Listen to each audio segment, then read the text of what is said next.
চট্টগ্রামের কর্ণফুলী উপজেলার ডাঙ্গারচরত জুলদা বিদ্যুৎ কেন্দ্রের গিরি বহিরাগত কুচক্রী মহলার অপতৎপরতার বিরুদ্ধে প্রতিবাদ সমাবেশ এবং মানববন্ধন করেছে স্থানীয় ডাঙ্গারচরবাসী। মানববন্ধনত অংশ নলে বেলে স্থানীয় আওয়ামী লীগ কর্মী সেলিম রাজা নামের এক যুবক মহিলার হুমকি দিয়ে বলে অভিযোগ করটি। মেয়ার 3 তারিখ শনিবার সকাল 10টায় হাজী সামাদ মিয়ার বাড়ি এবং ঘাট চৌধুরী বাড়ি রক্ষা কমিটির ব্যানারে প্রতিবাদ সমাবেশ এবং মানববন্ধন করেছে এলাহাবাসী। মানববন্ধনত অনতিবিলম্বে গ্রাম বিরোধী বহিরাগত কুচক্রী মহলতন গ্রামবাসী রক্ষা করিবার আহ্বান জানানো।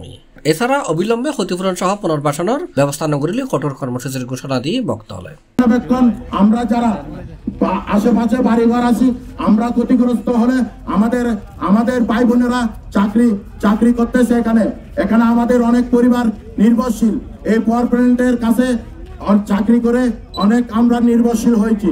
আমরা চাই এই পাওয়ার প্ল্যান্ট যদি আমাদেরকে সুন্দরভাবে পুনর্বাসন করে দেয় আমাদের বাড়িঘরের যে ক্ষতি হচ্ছে এটা ইনশাআল্লাহ অনেক ক্ষেত্রে সমাধান হয়ে যাবে। কিনে আমাদেরকে একটা যে কোনো একটা রাস্তা দেখো তাদের কাছে আমরা এটা দেখতে চাই। সে বলে আমার বক্তব্য আমি শেষ করলাম। জানে আর বাড়িগান সুন্দরতা হয় জানে মানে বাড়িগান ঠিকঠাক মতো কালো ধোঁয়া এগুলো আমরা বাচ্চাদের অনেক ক্ষতি করছে, আমাদের ক্ষতি করতেছে। আর এখানে বাইরে কতগুলো বহির্গত লোক এসে সন্ত্রাসী করে হামলা করতেছে।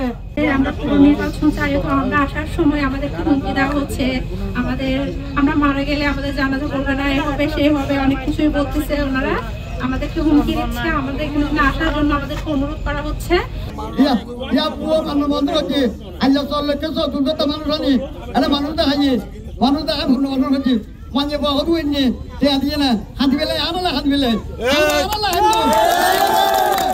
এ সময় উপস্থিত আছেন জুলদা ইউনিয়ন ডাঙ্গারচর 1 নম্বর ওয়ার্ডের হাজী সামাদ মিয়ার বাড়ি ও ঘাট চৌধুরী বাড়ির মোহাম্মদ সালাউদ্দিন, মনির আহমদ, আবু তালেব, আনোয়ার, শাহজাহান, সেকান্দর, জাকির, কাদের, ইলিয়াস সেলিম, বসির, মহিউদ্দিন, আজাদ সহ আর অনেকে।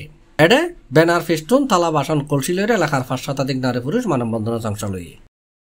C plus TV, Chittagong.